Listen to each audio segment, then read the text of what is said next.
Hey everybody, this is Jon Nelson with Torrent Outdoors. Today we're doing some winter fishing and I'm going to talk about the Alabama rig.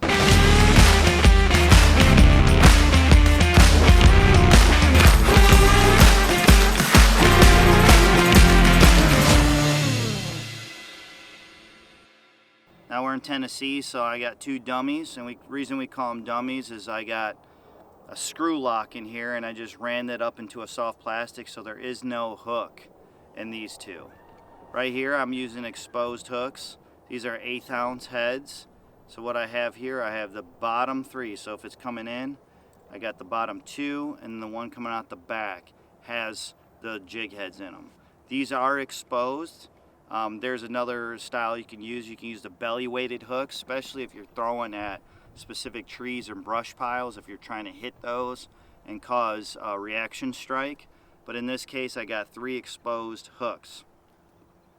I got it with about 30-pound braid. Some people use fluorocarbon depending on the color of the water. We're a little stained here. I have it on a 7'6" flipping stick. It's an extra heavy. Actually, it's a 7'8". Sorry, it's a 7'8" flipping stick by Denali. And what I have here is just a Bass Pro Shops Pro Qualifier, an oldie but a goodie. I've had this one for probably about 10 years, and I got it again with the braid. The reason you want to use braid for a lot of multiple reasons, especially if the water's not too clear. If you get it hung up, you got the power to pull it out, because it's not cheap to lose a whole setup like this. But also with braid, you will catch striped bass. So that they'll put a cranking on your gear. That braid will help keep you from losing the striped bass. A lot of times is a fish of a lifetime, but also keep you from losing your A rig or the Alabama rig. Again, this is a 7'8" flipping stick. It's got a little tip to it, so I can really do a roll cast or send it sailing. But it's got a lot of beef, a lot of backbone to haul in those bigger fish that you're after with the Alabama rig. We're going to be targeting some deeper brush piles. I'm going to throw this out well past the brush pile. I'm going to use my Garmin electronics to find the brush pile. And what I usually like to do is get right over the top of it first time, even nick the top of the brush pile. Again, you're going to get hung up depending on how deep you let it go into the brush pile. That's why it's not a bad idea to use the belly weighted hooks at times. Problem is, with the belly weighted hook, you got to really eat it.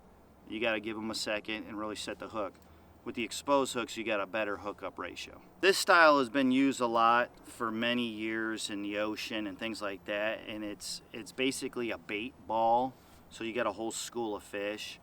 And when you're talking about the colder seasons, if you slow roll this, it's a group of fish that they can really key on and just dive through and go through them and try to get whatever one they're targeting. You'll find out a lot of times they'll target that middle one, especially. You can dip this in chartreuse or use smaller baits on the outside and the bigger one in the middle. Give them something to key on in that.